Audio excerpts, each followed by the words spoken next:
Hello folks, it's been over a week since I last went live, so I decided that today was a good day to go live. I need to use up some broccoli and random leftovers in my fridge. I've not been good about eating my vegetables in the past couple of weeks because depression, worldwide depression, my personal depression, everything. Today is November 9th, Thursday. It is currently noon in New York City time. November 9th is a day of international solidarity with Palestine, and there are many events happening all around the world today to shut it down. So if you want to look in the description box, if you live in the United States, there is a little collective that's been putting together action items for every day that you could choose to do. Some of them only take 5 minutes, some of them, take 10 minutes, 20 minutes. It's all organized according to how much free time you have to participate in the solidarity. And today there are many marches, walkouts, die-ins, teach-ins. So just take a look, poke around. If you scroll down, there's a little map that has plotted specific walkouts and protests and marches that you can participate in. So, if you can, if you feel called to, if you feel like you've been weighed down by how much death and killing has been happening and how much misery we're perpetuating. So, yeah, I know we have worldwide viewers. Very valid point. And yes, now is no longer the 9th in several places in the world, but for the peeps who are still living in my today, November 9th, there are many actions for you to partake in. I can't reach to everyone. I'm sure they're local influencers or, media types or personalities or whatever have also been posting. Hopefully, I don't know, but I'm talking to y'all who are in my time zone, give or take 12 hours.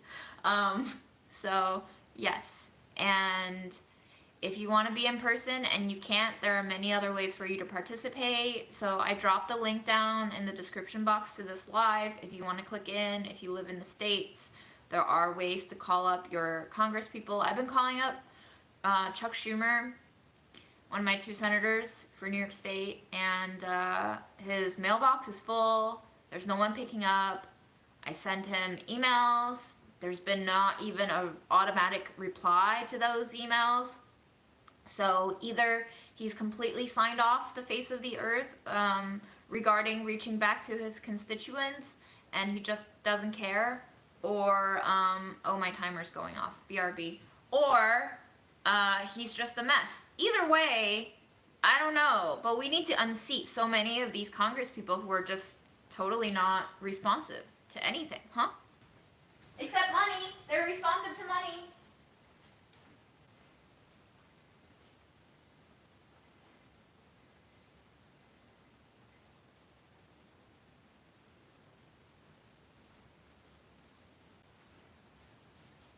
Anyway, my mental health, needless to say, has been pretty bad. I'm sure all of ours has taken a hit, but we're here today, so we do what we can. I've been letting my body to just rot a little bit. I also got, I got a tattoo on Monday. Added it to my grief patch, so when it heals, maybe I'll show you, maybe not, because it's on my lower pelvis area, so it's quite personal. But, we're gonna cook, we're gonna eat vegetables, we're gonna talk a little bit, and maybe I can share what I've been feeling, what I've been doing, and what I've been allowing myself to do and not do, and we can just take some solace in still being here, still witnessing all of this, still learning, still understanding and sorting it out in our brains, what the fuck is going on, and how we can continue to live in a world that doesn't systemically seem to care or actually is condoning and actively fueling genocide. It's been on my mind a lot, obviously, because we're here to live and we are here to die. But I hope that the way in which we die is not by profit, greed driven violence, which a lot of people have been dying for centuries. This is how history has always been. So we talk about progress, but we really haven't moved beyond the tools of oppression. The framework is still the same, even though our, utilities have changed. And I just read this factoid that military jets, like an hour or two in the air, uses up more fuel and outputs more carbon emissions than a single household car would put out over 2 years. So just putting into perspective what it means to support actively, passively the military industrial complex, what that means not only for people who are getting actively murdered, but also what it means for our planet. The fact that we don't need any of this expenditure, both in terms of resources and energy, and we are still committing crimes against humanity and the environment at large, is concerning. There is a finite amount of resources that we can utilize as a species, and there is a finite amount of resources that other species can utilize, and we are taking up a lot of it. So, all oppression kind of feed into the same stream, and you are killing both people and the environment all in one go. So yeah, naturally, one would get depressed by this, no? I don't blame anyone for feeling depressed. I have cut up some broccoli here. It wasn't in great shape when I bought it, and it's been roughly a week since I bought it, so I cleaned it a couple of days ago, and we're gonna cook it all today because I've just been eating easy things to snack on, like nuts and sugar, and I feel like I might as well cook it all so I can eat this instead of continuing a diet that I know isn't going to work for my body much longer. So that's where we're gonna cook. I have these cut up Korean fish cakes that I'm gonna add in there. I'm going to use up the oil in a salad dressing that was made roughly a week ago. The oils have separated from the vinaigrette, and there's garlic and herbs and chickpeas in here. But the separation of oil that has now solidified in there is perfect for me to stir fry with. So that's what I'm going to do. I am noticing, very interestingly, that we are at 82 viewers right now.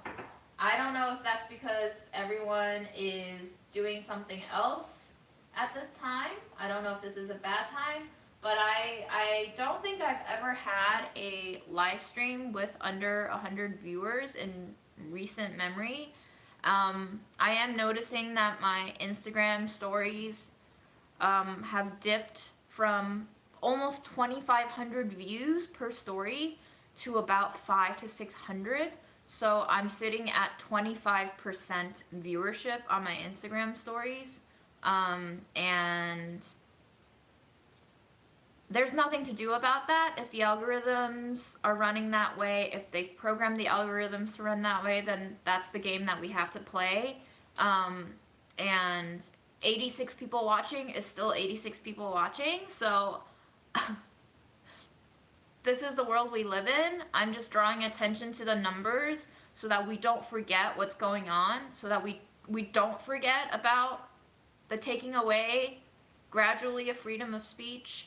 We don't want to forget about, what's up, Daddy Jason?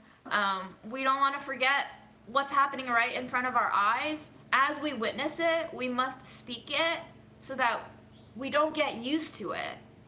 Hearst, my former employer who fired me 13 months ago, has now just passed down a social media policy agreement for all employees to sign that includes language that limits employees' ability to post on social media their personal thoughts. They are prohibited from posting anything political. Even liking or resharing a post on their personal social media accounts can serve as foundations for them to be terminated from their jobs. There are lines of language in that agreement that subjects their own social media posts on their own personal social media accounts to their manager's approval. This is 1984, y'all. A massive media corporation is passing down language for employee policy that prohibits you from using your own personal social media accounts to speak your thoughts, to speak out against oppression, to speak out against murder, to speak out against genocide. This is it. Like, we keep talking about the apocalypse, but I think we're here. Like, the apocalypse begins within. That's kind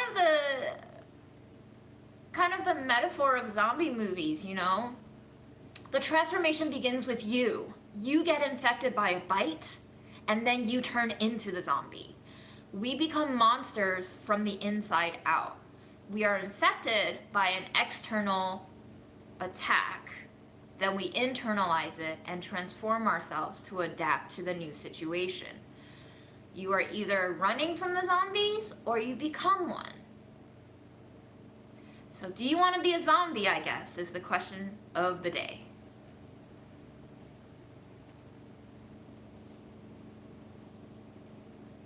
I'm pulling up your comments so that I can read a little bit as we cook. But that's what's been sitting on my mind these days. And I'm not asking you guys to speak out because there's other people we need to so-called rescue. I went to a march where there was a very powerful speech being given via human microphone, and one of the lines was, "We cannot save Palestine, only Palestinians can save Palestine." And that's not to say that we're not showing up for solidarity. That's simply to say that Palestine is showing us how to resist. They are being battered. They are being murdered. They are being pushed out of their land. There's another Nakba going on right now. And it's not just Gaza now. Other Palestinian territories are under attack by settlers. There have been thousands of guns given out to Israeli citizens to encourage them to use violence to push out Palestinians. So there's a lot that's happening, and in speaking out for Palestine, we're training ourselves for self-defense. There was another line in that speech during the march that said, you know, we're not liberating Palestine. Palestine is liberating us. And I think personally for me, the way I interpreted that is, in fighting for Palestinians' right to stay in their homeland, to be treated as humans, we are also learning how to stand up for ourselves. We're learning how to speak up for ourselves. We're learning how to not be afraid of aggression, because whether or not the aggression is in front of our faces, the aggression always has the potential to be in front of our faces and attacking us. And so this is training us for that, because that's how oppression grows. It sees that you are allowing it to stay, and it will expand its reach. This is how the empire works. So if we decide that we don't want to be subjugated forever, then the easiest time to start is now, at ASAP. And if you're afraid to speak up now, you will always be afraid, and you will continue to be more and more afraid as the days go on. When I was 7 or 8 or 9 or 10, I can't remember anymore, but when I was still a kid, my dad and his friends went to a shooting range in Pennsylvania. And I saw my dad handle a handgun and do target practice. And obviously I was a kid, so I was scared. And he wasn't holding the gun right. He didn't brace it properly. And so when he fired a shot, the rebound made the gun cut into his hand and it gashed him and he started bleeding. And for me, that was very frightening, right? I'm surrounded by weapons and sounds and I see my dad bleeding from his hand from the reaction of the gun. And my dad told me that day that I had to hold the gun and I had to shoot and fire at least once so that I don't become afraid of the gun forever for the rest of my life. He told me that because I was afraid of the gun at that point, that I needed to handle the gun and shoot it at least once so that I know I don't need to be afraid of the gun forever. That if I ever needed to use that gun when I grew up, that I won't be running away from this particular memory. And so this is what we're doing now, guys. If you're afraid now, you have to practice holding the gun. I'm not preaching you guys to use violence. I'm just using that as an analogy. It is scary to do something that is not within our current arsenal and toolbox and practice, but the times have been showing us over and over again that oppression will come back again and again. And if you don't want to be part of the oppressed body, then you have to practice solidarity now and practice your voice and practice how to mobilize within a community that believes in what you believe in, that upholds the values that you believe in, that believes in a future and a present that you believe in and want to live in. So more of the same. This is the story of our world. This genocide is not new. This is how the United States was founded as well. The same way that Palestinians are getting pushed out and slaughtered, settlers in the US did the same to the native populations here. The same ways that, the Israeli government purged goats. We purged buffaloes. The same way that they're destroying olive trees. We destroyed the natural indigenous plants here, which leads us to wild growths that are not maintained by indigenous knowledge and indigenous animals, and we've ruined the ecosystems of fauna and flora to the point where wildfires grow uncontrollably when it happens. So destruction yields destruction, and we can watch it happen, which we have, or we can think about, after having so many episodes of the same shit happen and happen again, what the fuck can we do differently going forward? Individually too, but also in community. Something has to flip inside our brains to motivate us before we can join a community. And then once we join a community, we are nurturing ourselves to practice alongside other people how to grow in a way that doesn't uphold these patterns of destruction. And it may seem futile. I went to a march maybe 2 nights ago. Norm Finkelstein was there. Is that his name? And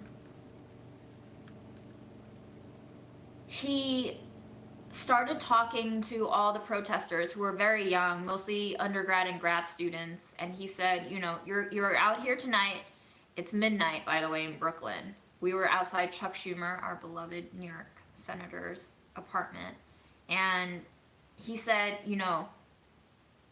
it may turn out that all of these actions that we're doing will be fruitless and nothing comes out of it.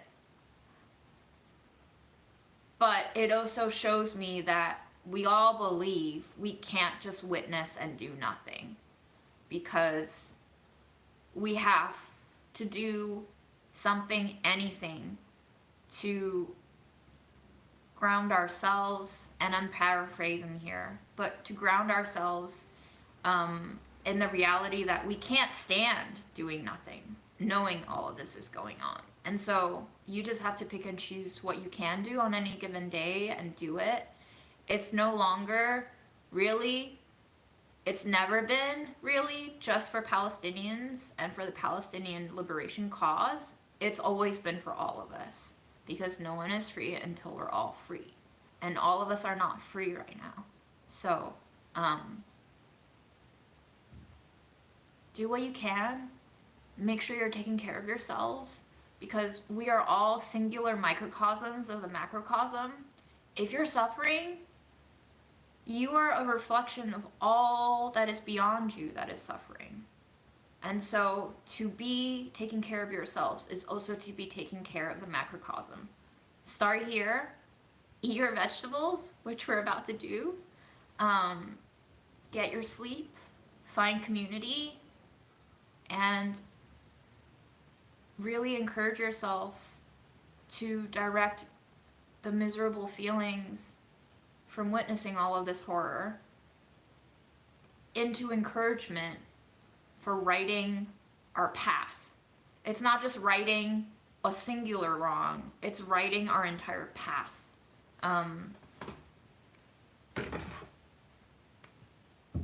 Okay, thanks for coming to my TED Talk.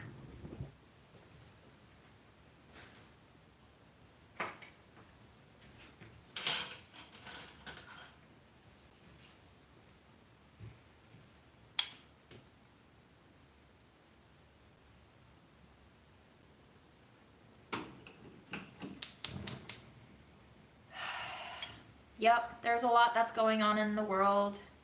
That's not just in Palestine. Obviously, that's where the global attention is. So that's the cause that I'm speaking to now. But yes, you're totally right. It is all connected. It's not a detraction. You know, there's been a lot of accounts linking sorry, just dropped some oil on my pants. There's been a lot of accounts linking all these different instances of oppression and settler violence and extraction capitalism. And it's also been very clear that, you know, if you fight for liberation of one people, you should always support the liberation of another people. And I think Palestinians historically have always supported the liberations of all peoples around the world. And so this is what that speech meant during the march, that we are not liberating Palestine, but rather that Palestine is liberating us. It is showing us how to withstand attacks of capitalism and human short-sightedness. I don't know what these people think they're going to do with all of their war money. They're pretty soon going to have no world in which to use their arbitrary currency of dollars and bombs. If they keep doing it this way, there will be nothing left. There are no winners in the end when your end game is to win at the expense of other people. It just doesn't work. It works in the short term. It will never work out in the long term.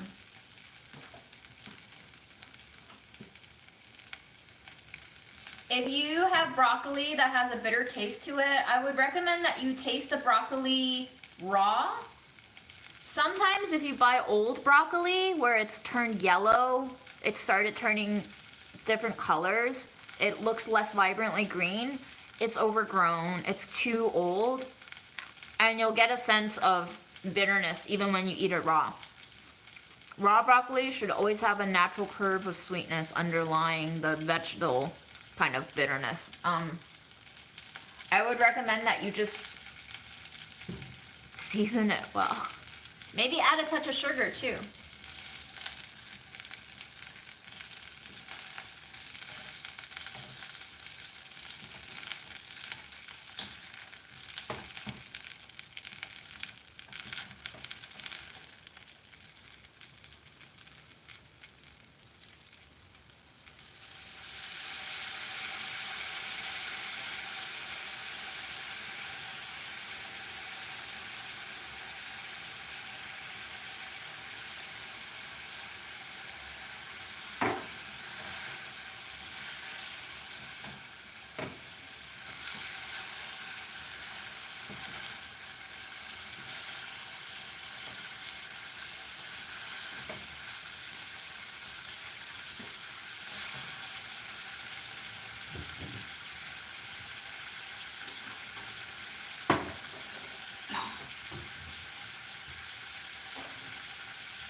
So steamed broccoli will definitely bring out bitterness more than any other cooking method. I would recommend that roasting in quite a bit of oil, salts, and spices will do the most for broccoli that is already tending on the bitter side, because what roasting around 375 Fahrenheit will do some natural caramelization and crispiness on the edges, which will make you register that bitterness with the charred bits of broccoli as deliciousness instead. It's kind of about tricking your brain. Obviously, if your broccoli is already rotten, like if you see mold on it, then maybe don't eat it. But if it's just bitter, it's probably just old broccoli, and you can probably just trick your brain into thinking bitter is delicious.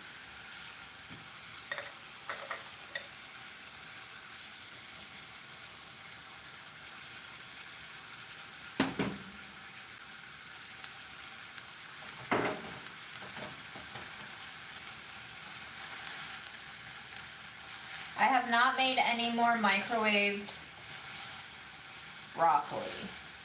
Sorry, I have not made any more microwaved dumpling skin, no. We certainly can, but I have not yet, no.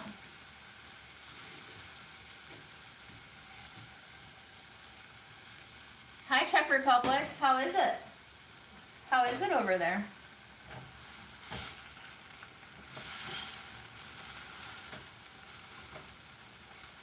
Putting in broccoli. I'm putting in some salad dressing that had chickpeas in it. These are all leftovers that I wanted to cook today, so that's what we're doing. We're just cooking a shit ton of broccoli so that I can eat this and fart it out while I'm still being antisocial. The only thing that's been motivating enough for me to go out these days are marches. So, my depression makes me want to self-isolate a lot. I don't feel like hanging out with friends because I feel like I just can't bring joy into that space, and that makes me feel guilty when I feel like I'm just there bringing other people down with my depression. So, marches are a great way for me to find community and go outside because they make me feel a part of something. They give me some hope. Again, Palestine is liberating me. So that's what's been happening on my end.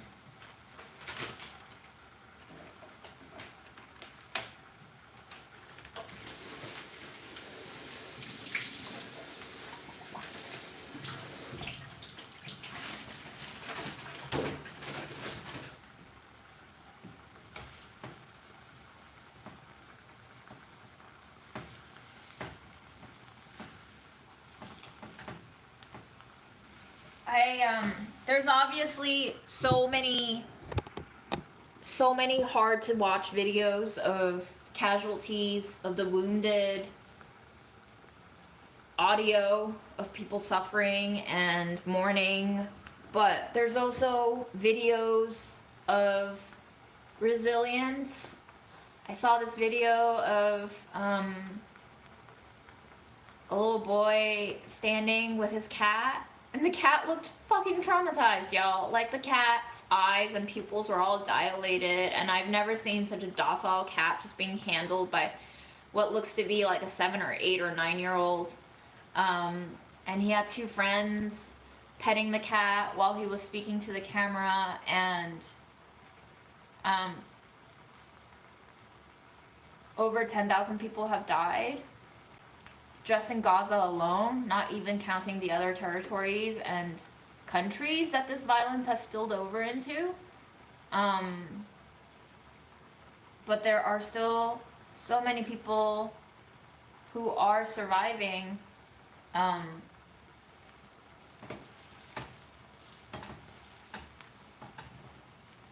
so I think that's what it means when they say at the marches, Palestine will live forever.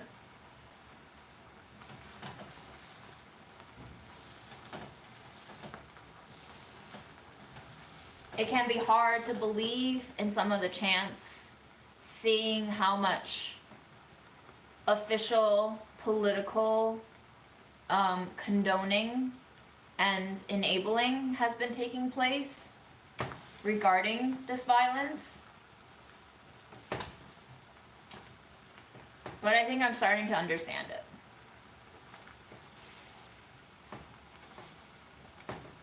How long did it take to get over the snack video? Like, my stomach or my mental well-being? The content becomes a part of you, you know? You never get over it.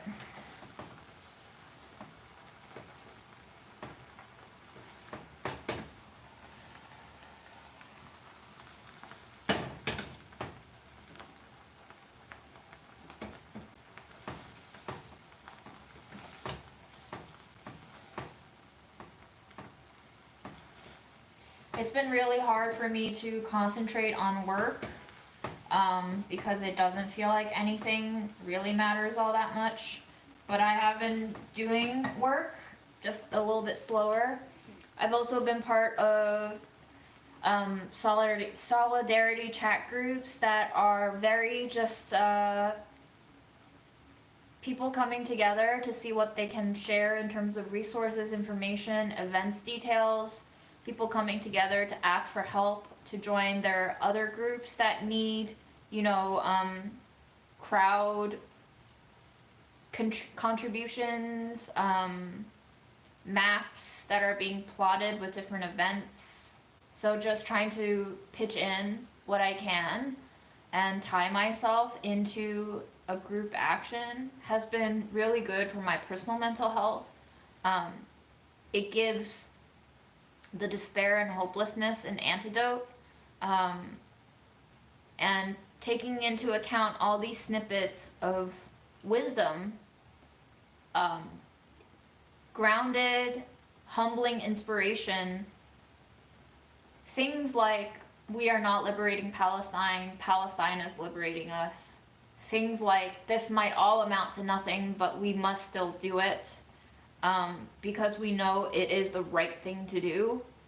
Things like witnessing how people continue to resist violence for 3/4 of a century, knowing that this will go on forever, has been clarifying for me that it's never just about the current episode. Like this thing is ongoing. The media is paying attention to it. We're paying attention to it. But like somebody else mentioned in the chat, there are so many other instances of colonialism and empirical horrors that are happening that we don't pay attention to. And so this is all just training grounds.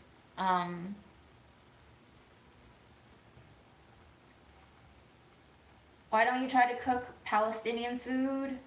My mental space is not there. I have no motivation to do that. I think considering the events and circumstances and status of where we're all sitting right now, there are more other actions that I would rather prioritize. Also, I live in New York City. There's a lot of good Palestinian food. I'm not even gonna try right now.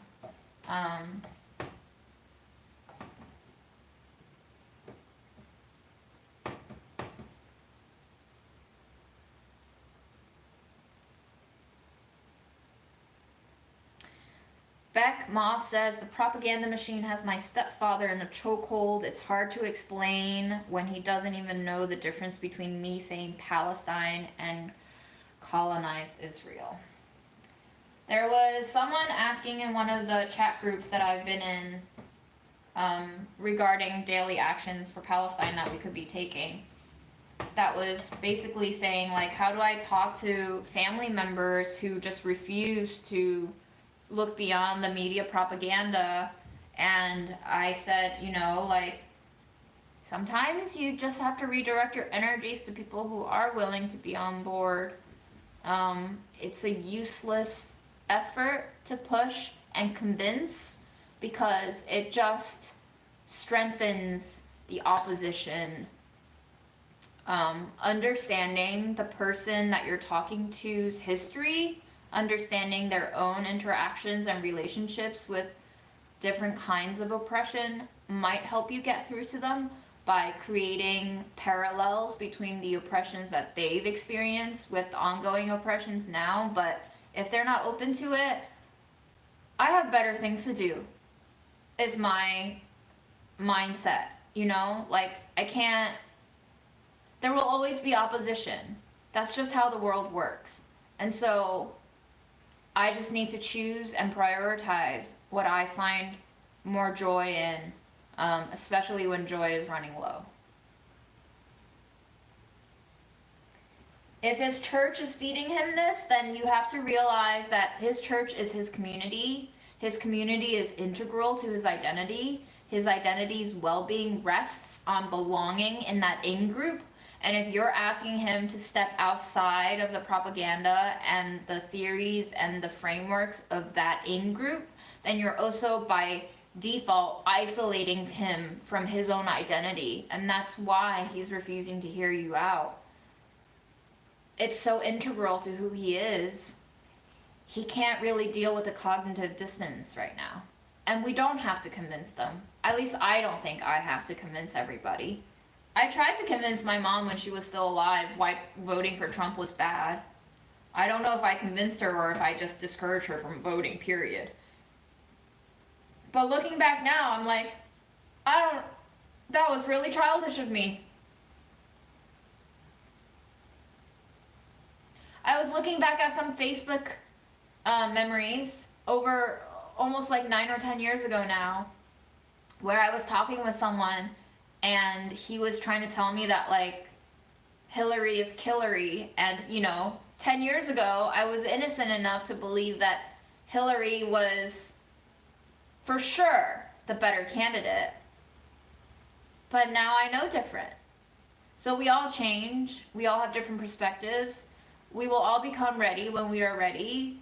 And there is no rushing to other people. Hillary, by the way, her face needs to be out of my social media feed. I don't know why she's popping up now and speaking out about this. Also, Obama too. All they talk about is like what ChatGPT would say. They all sound like ChatGPT now. Just circles and circles of arguments that actually say nothing at all. Floundering about. Whatever. Kanafe, I have to tell you a secret.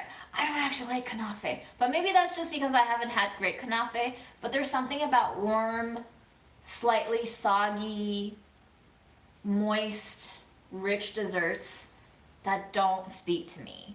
I do love other things though, in the Palestinian cuisine, but kanafe is just not for me. I'm sorry.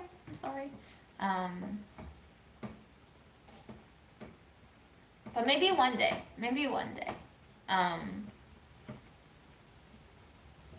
So, okay, my broccoli is mostly tender and cooked now.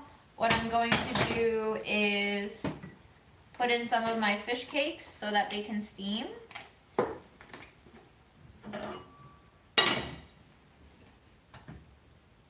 And we'll let it cook for maybe 5 minutes.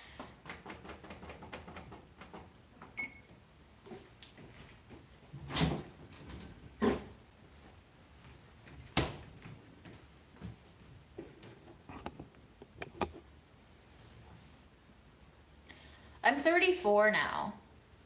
So back when I was arguing with someone about killery, I was in my mid-20s. A lot can change in a decade. Obviously for me, a lot changed in just 2 years, 3 years. A lot has changed for us. We learned a lot and we saw a lot during the pandemic. It is now time for us to integrate all of our learnings into ourselves. It's time for a software update, y'all. Your hardware is just gonna keep getting a little bit more ragged by the year. But your software is capable, until they stop giving you security updates, of reinventing itself with new frameworks, new logic systems, and and different ways of operating. Be open to it. If you're not happy, especially if you're not happy with your current software configurations, update the software. It's okay to not be the same person. It's okay to be embarrassed by what you've upheld in the past. It's totally okay to make mistakes and to always not be right. But if you're open to updating your software, let go of what you said in the past that contradicts what you believe in the present. It is okay to change. Okay, I'm down to receive mom's knafe. I will never turn down any mom's food. If any moms want to feed me, I'm down. Feed me.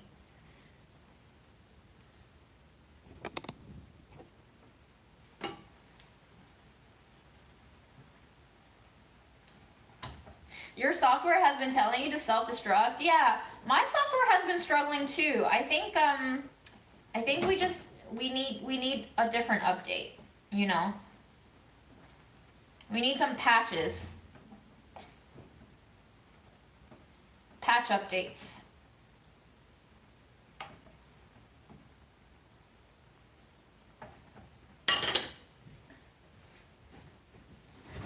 For a little bit of spice, I'm going to add in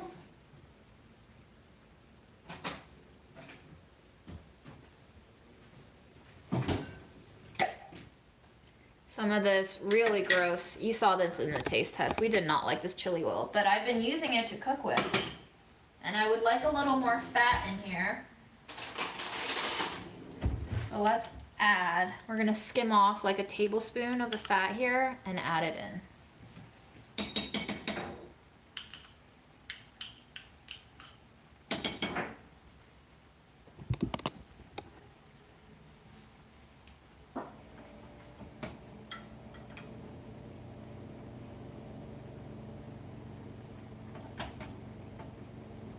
JM says in the chat, great way to support Congo. Only buy a new phone if you absolutely need to.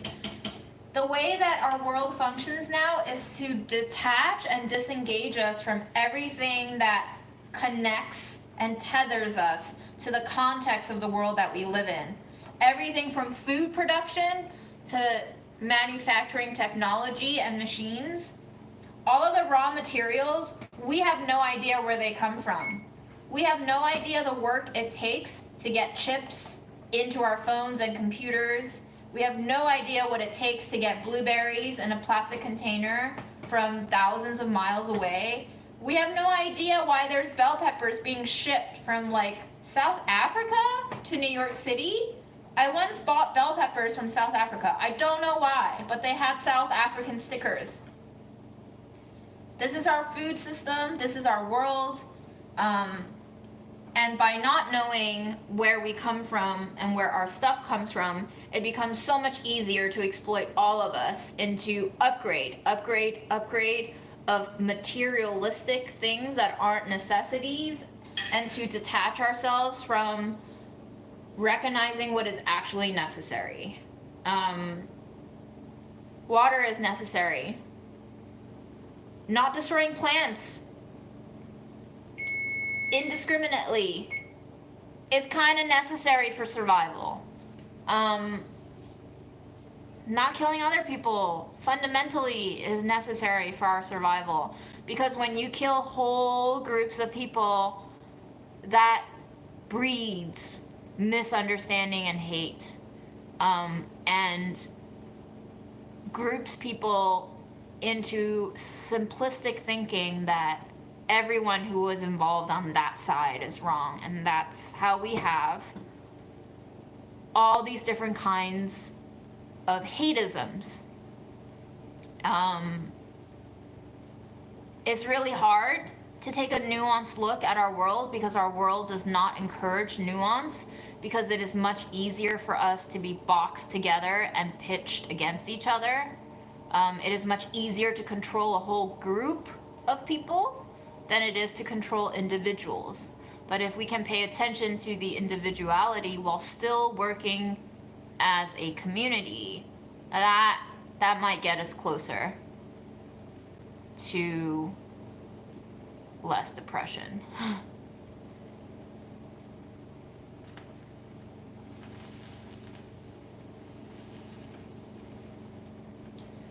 Every video is a ranting video, Catherine. And it's not turning into a soup anymore, I think. I think this is just gonna be a stir fry. I'm sorry for the clickbait. I'm sorry for the deception. But things change. We must change with it.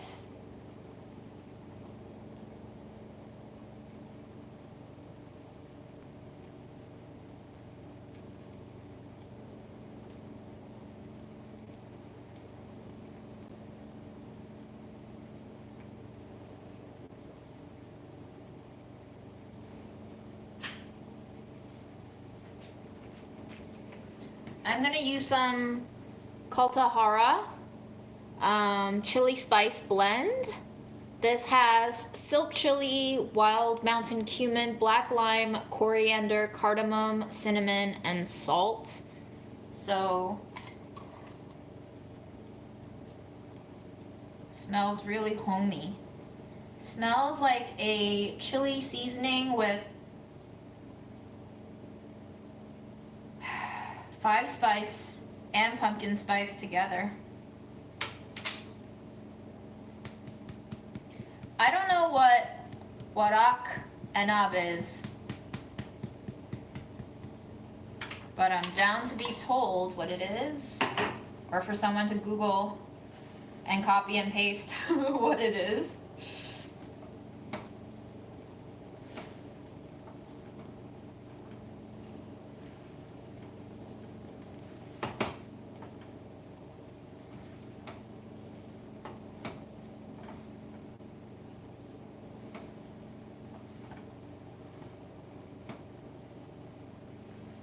Alright, heat is off. I will commence my lunch, and then I will have to get back to work.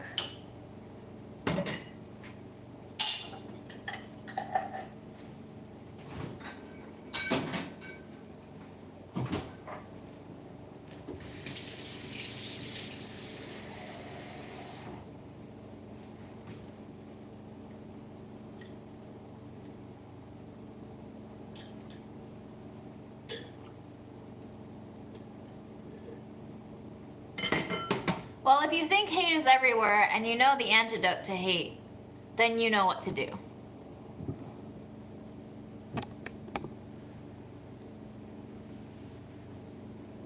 And if you need to disconnect from social media, do it. Do whatever you need to do. Do it.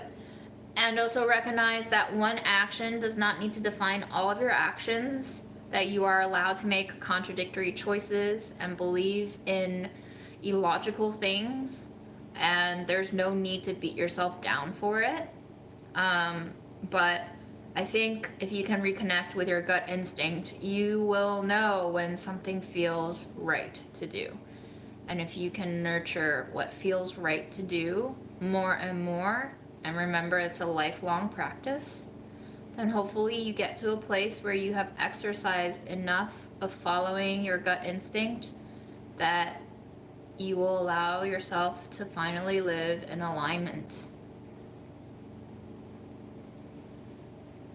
Ooh, stuffed grape leaves. That's another thing that I do not like, but I think I've only had like pickled grape leaves out of cans, and there's a certain kind of canned bamboo taste that I can't get my head beyond.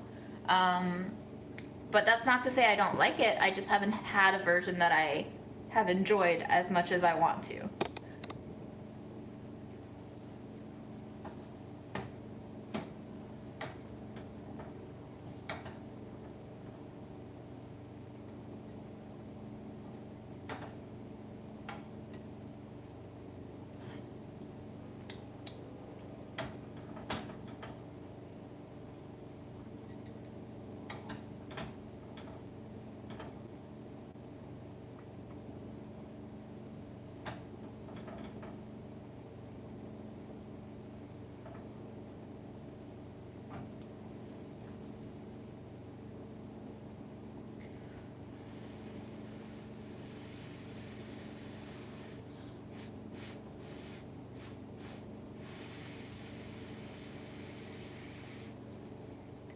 That's a very interesting point that I see going down in the chat. Let's see. I'm going to scroll up for context. Context is important. I don't see the need to be. I don't see the need. So this is Beck Moss. I don't see the need to be moderate, especially because she was my political science professor. Probably a different situation. JM replied, mine was trying to tell me that in order to appeal to the masses, it's good to be moderate, to sugarcoat. I don't care about appealing to masses, only logical people. And Beck says, that's exactly what I think.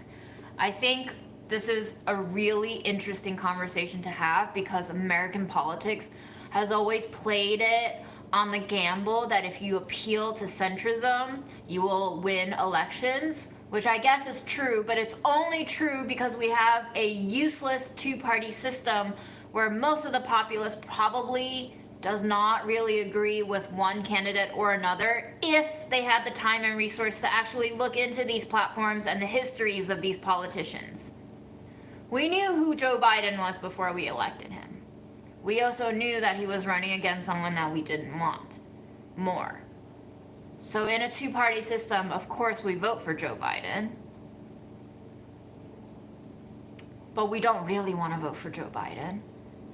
How do we start to affect change for a future that we want to see? Do we continue to appeal to the masses? Or do we create a new mass momentum? I think we want to rethink what the terms radicalism and revolution mean. I think they have been almost placed into a box of tabooisms, that it's wrong to be radical, that it's wrong to be for revolution, that it insinuates some sort of violence. But I think it is important to contextualize those terms against the status quo, which I would argue exercises more violence on a continuous basis. It's just that we grow used to it. And we're not used to revolution, and we're not used to radicalism because we've decided to place them as a taboo territory of functioning. Which is why I don't condone the uses of radical and revolution to current movements for justice. I think we need to orient ourselves to think about movements for justice as a new status quo. We need to replace the current status quo. And the only way we can do that really is by terminology first, because that infects our brains immediately. We understand the world through language. What does it mean to label something radical, and what does it mean to label something like revolutionary when we believe in the things that revolution would bring? Maybe we just need to start calling things what they are instead of labeling them as radical. Maybe we just need to say that we stand for the right to survive and live and be treated like we're not animals. Because that doesn't sound very radical to me.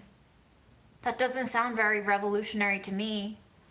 What does sound awful to me is putting people in a vehicle that is supposed to be taking them to a protected destination and then bombing it. I believe we should call that a war crime. I believe by international law that is a war crime. I believe there have been many war crimes that have been committed that have not been brought to justice because law doesn't actually get applied by the people who make them. And the US has made a lot of these laws, and the US has incredible amounts of power in international bodies of justice. And justice is another empty word. Justice is no longer justice. Law is no longer law.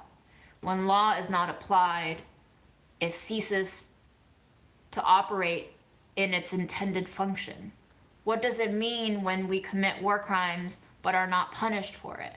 When I was a teacher in China, the first thing they said to us in teacher training is, If you don't have consequences for the students, they will not obey your classroom rules.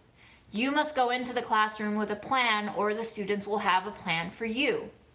What does it mean when you tell a kid, I'm going to punish you if you don't obey the classroom rules, and then you don't actually carry through with the punishment? They don't listen to you anymore. That is exactly what's happening right now. If war crimes are not being called out, if war crimes are not being punished, as they should be by international law, then the perpetrator will keep committing them.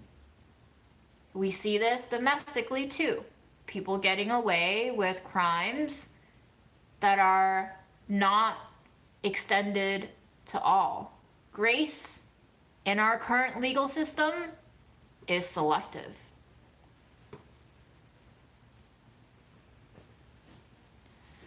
I mean, America committed war crimes, that's for sure.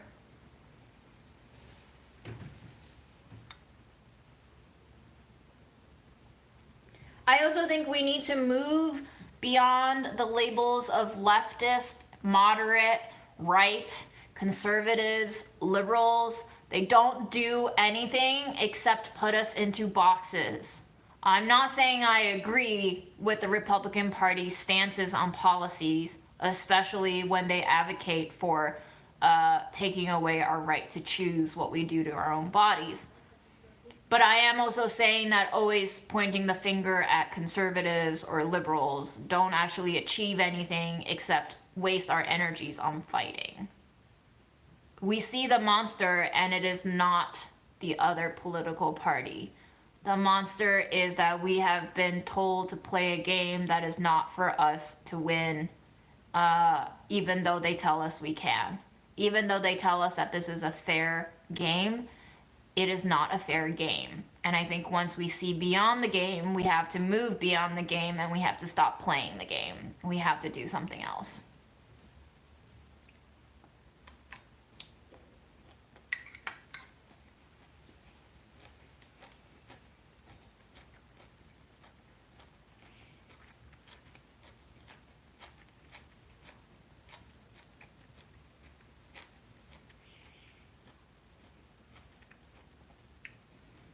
By the way, there are Israelis right now who are getting punished for speaking out against the violence. So yes, I completely agree with Beck and Siobhan in the chat that there is a lot of danger in conflating individuals with the state. There is also a lot of danger in conflating individuals, period. For sure, we have shared identities and we have shared beliefs, but no one person can ever speak for an entire group of people. And we need to allow for multiple voices and perspectives in order to stop jumping to conclusions, because jumping to conclusions make it easier to exert mass violence. It condones it by rationalizing it. It gives power to the emptiness of identity. Beware the identity politics. They are being weaponized. They have always been weaponized, but especially now they are being weaponized. If you truly believe in peace, do not take up the weapons that have already been used against you. They are not for you to win the game with. They are not your weapons to control. Just be careful. I have a representative in my district who is Asian. I think she's Chinese. She looks like we could be friends, but she has not spoken out against the genocide like 99% of Congress. And identity politics don't mean shit. Just because we have Kamala in the White House as vice president doesn't mean shit. It doesn't mean shit.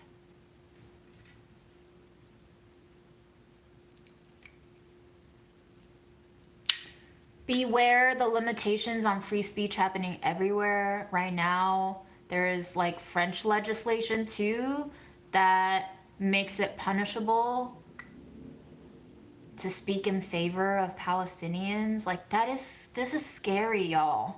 In the expanse of a month, mere weeks, we've rolled back 100 years of so-called progress, which makes it very clear to me that we were never in progression.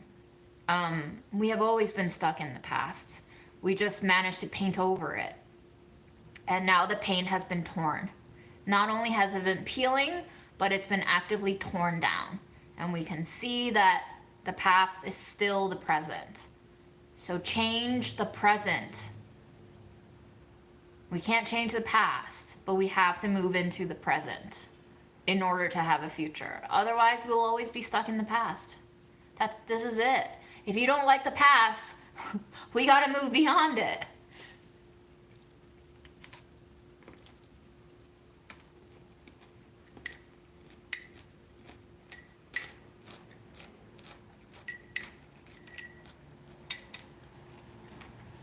And now is the time to support the Congress people who are speaking up. There are very few of them. I was thinking about this the other day, that most of our representatives do not represent our voices, but the few who do, we must now amplify their voices. They need the support.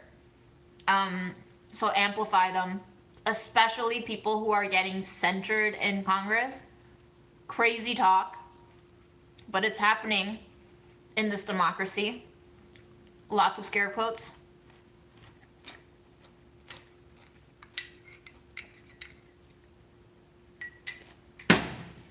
Okay. I don't have anything new to say, but I do want to put ketchup on this broccoli. And then after you say your yucks, I can go.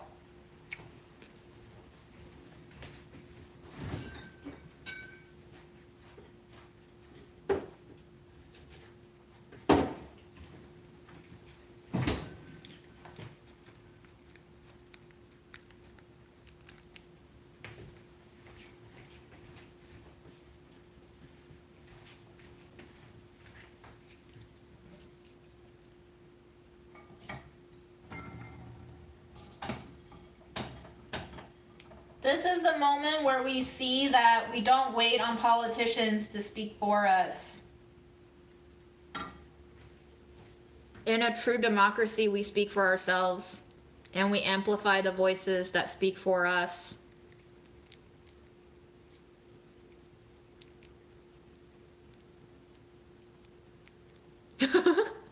Thank you for starting the yucks. You're very much needed in the space of judgment. I welcome the judgment. Please, by all means, engage however you feel called to. But whatever you do, keep engaging.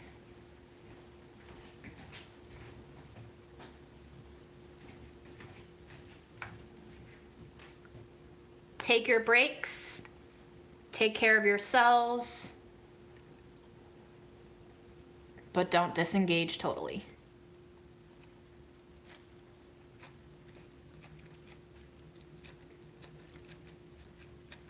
If you look up my grilled broccoli recipe on Delish, it has ketchup in it. So broccoli and ketchup is one of my favorite combos. I almost wonder if I should start a community post where people can give links to politicians they feel like they want more people to know about, they want people to amplify. I know that YouTube holds back comments with links, but I think I can get them approved on the back end from my account. So if that's something that you're into, we can start that too for people who are interested and more politically tuned in or motivated. But yeah, that's all I have for you today. I don't know when I'll check in next. Mental health has been pretty rocky. But all the more important to stay in touch and find your people.